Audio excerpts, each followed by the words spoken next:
જય ભીમ નમો બધા સાથીઓ, હું વિક્રમ બોજ. અહીંયા ડૉક્ટર આંબેડકર નગર છે અને તમે જોઈ રહ્યા છો અહીંયા તથાગત બુદ્ધની પ્રતિમા છે, મૂર્તિ છે, જેની વૈશ્વિક લેવલે નોંધ લેવાઈ છે. અને અહીંયા જગ્યા છે, તથાગત બુદ્ધની મૂર્તિ છે, અને બાજુમાં બધા જે આવે એ ગમે તે વ્યક્તિ આવીને અહીં પેશાબ કરે છે. તો હું તમને લઈ જાઉં છું, અહીંયા કેમેરાને પણ ફેરવું છું મારી બાજુમાં.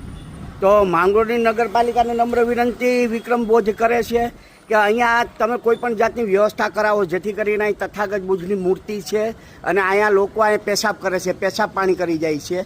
અને આ વ્યાજબી વસ્તુ નથી. ગમે એ વ્યક્તિ જોઈ ફટાફટ આવીને અહીં પેશાબ પાણી કરે છે. ગમે એ આવે, બહારથી ગમે એ આવે એટલે ખૂણો ગોતી અને પેશાબ પાણી કરી લે. એટલે તથાગત બુદ્ધ વૈશ્વિક લેવલ છે, 42 દેશોમાં બૌદ્ધ ધર્મ છે. મારે નમ્ર વિનંતી છે, નમ્ર અનુરોધ છે કે ડૉક્ટર આંબેડકર નગર અને એની એક્ઝેક્ટ અહીં તથાગત બુદ્ધની મૂર્તિ, અને લોકોને જરાય શરમ જ નથી આવતી કોઈ પણ જાતની કે આપણે અહીંયા મૂર્તિ છે તો આપણે ઘરે તો કોઈ પેશાબ પાણી આપણે કરતા નથી, કોઈ પણ ઘરમાં કે રૂમમાં કે ત્યાં તથાગત બુદ્ધનું સ્થાન છે, તથાગત બુદ્ધની જગ્યા છે. તો નગરપાલિકાને નમ્ર વિનંતી કે આમાં જાગૃત થાય અને આમાં જે પેશાબ પાણી કરવા આવે છે એને જરાક શરમ આવવી જોઈએ અને નાક પણ આડું આવવું જોઈએ. સબકા મંગલ હો, સબકા કલ્યાણ હો. વિક્રમ બોધ.